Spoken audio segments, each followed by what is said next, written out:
Welcome, welcome, welcome to the Incommensurable podcast, where I tell stories that would hopefully guide you, inspire you, and cause you to look at your life experiences differently. I am your host, Aisha, and on today's episode, I have an amateur MMA fighter, Frankie.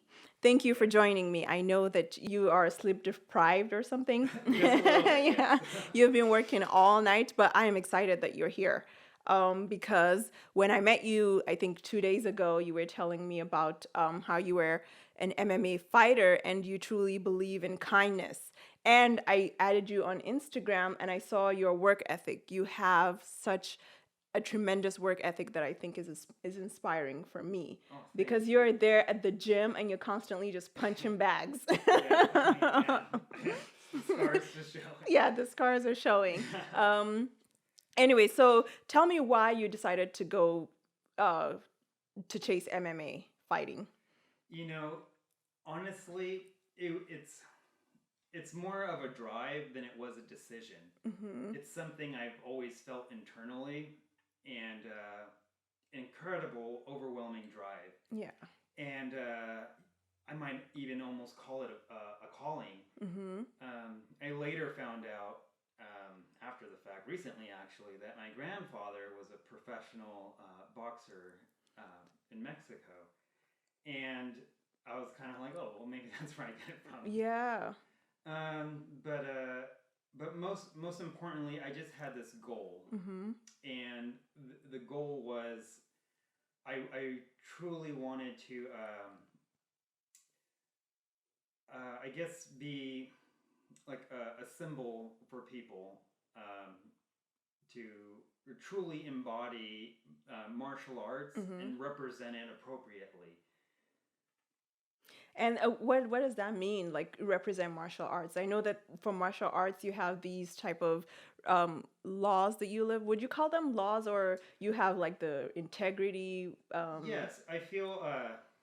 I guess I would say I would call it maybe like a code of conduct, Oh, got it. because it's not just about fighting with your fists or your legs, your knees, and submitting your opponent. It's also about having it internally, and being able to fight, if anything, yourself more than anybody else. I believe that the self in yourself is what your greatest enemy is, and your greatest opponent it's going to be in your life. Yes, I actually do agree with you because it doesn't matter how strong you are outside. It's what you perceive of yourself inside that actually matters. So you could go out and be the strongest person alive and still battle demons inside yourself. So I agree with you when you say, you're battling yourself as well. So I know that you also, the thing that drew me to you was because I recognized that you have this tremendous strength in you, but for some reason, you choose to be kind to people. Tell me how you're able to integrate that strength and that kindness for people. Well, it's a long story. It really is. It's a long and hard story. Uh, it comes down to the things I've been through in my life, and I wasn't always trying to be this person. I was actually quite the exact opposite. I had basically growing up in my life. Um, I guess from middle school through high school and on, my mother was actually sick and with terminal breast cancer. I'm sorry to And hear that. thank you. And it was something I had to struggle with as a child growing up. She got diagnosed with it on two different occasions. So on the first occasion, it was a 4-year battle, and on that fourth year, she was able to beat it. And I thought, what a relief! Yeah. It's gone now. And that was pretty much going through middle school, and then halfway through high school, it returned, and the battle started all over again. And I spent a lot of my time in hospitals as a child growing up, surrounded by other chemotherapy patients, and just constantly watching so many people needing strong emotionally. Yeah. And having that strength to keep fighting and to keep pushing forward. And I witnessed 9/11 happened. I believe it was my senior year in high school. And I saw everybody running in terror and in fear. And I remember seeing their faces and how it reminded me of the same faces I would see in the hospitals as patients were receiving chemotherapy. And it wasn't just the patients, it was the family members as well. The brothers, the sisters, the uncles, the aunts. Everybody was affected by this. And I decided to join into the military. Yeah. And I became a cavalry scout for the U.S. Army, where I was stationed in Fort Hood, Texas. I did my training in Fort Knox, Kentucky. And that was my way of.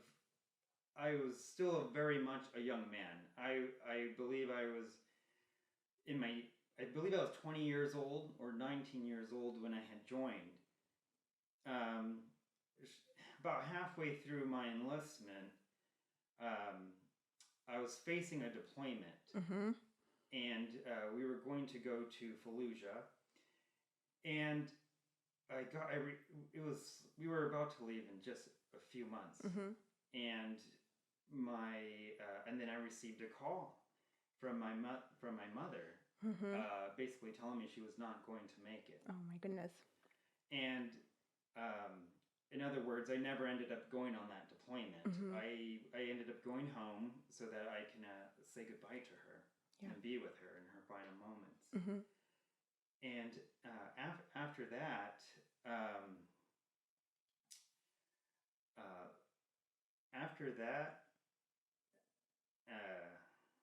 when I lost her, I lost something internally. Yeah. I lost everything. Yep. And I was consumed by darkness and just everything negative you could possibly think of.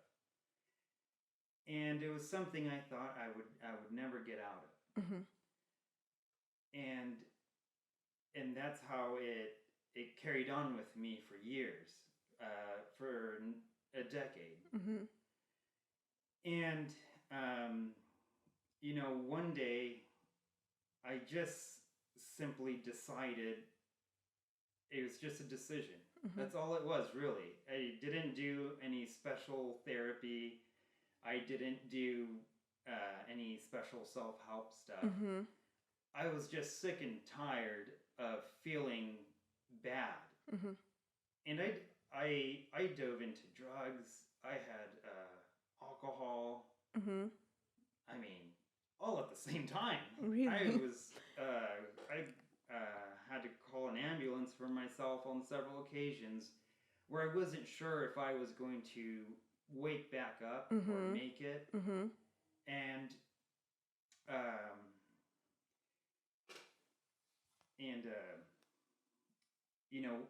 I was hurting the people around me. Yes, I was definitely. hurting everybody around me. And then I realized one day that I was causing that pain. Yeah. I was seeing the same faces, the same looks in their faces and in their eyes that I had seen in the hospital. And that I had seen other people in trauma that I hated so much.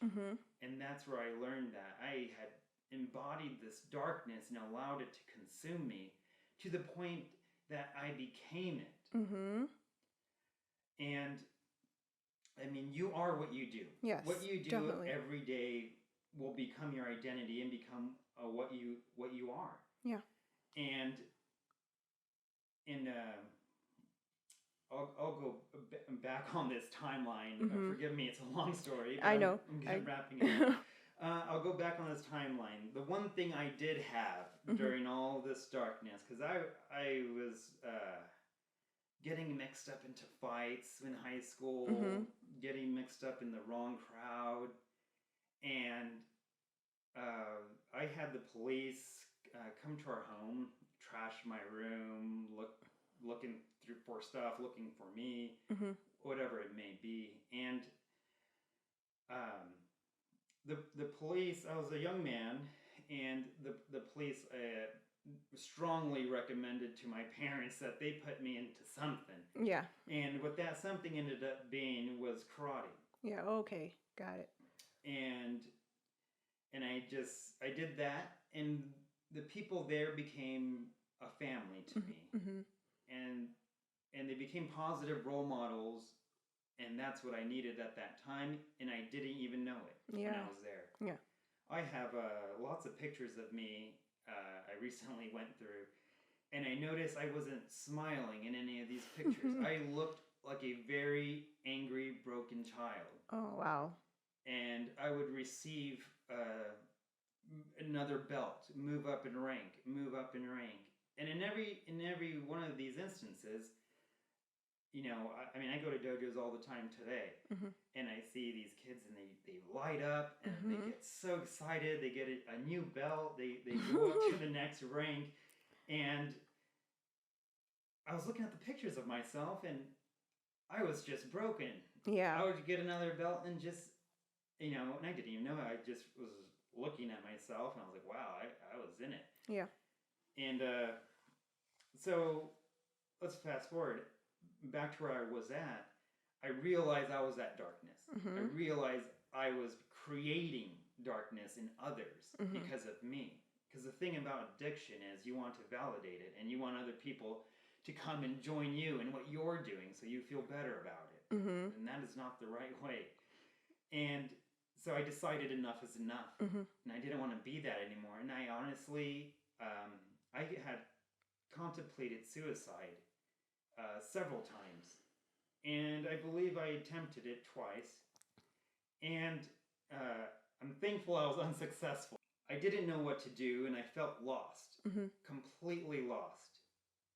And the only thing I could think of was martial arts, was to go back into that. And when I first went back into it, I went back in angry, punching the punching bag as hard as I could over and over. It was venting out.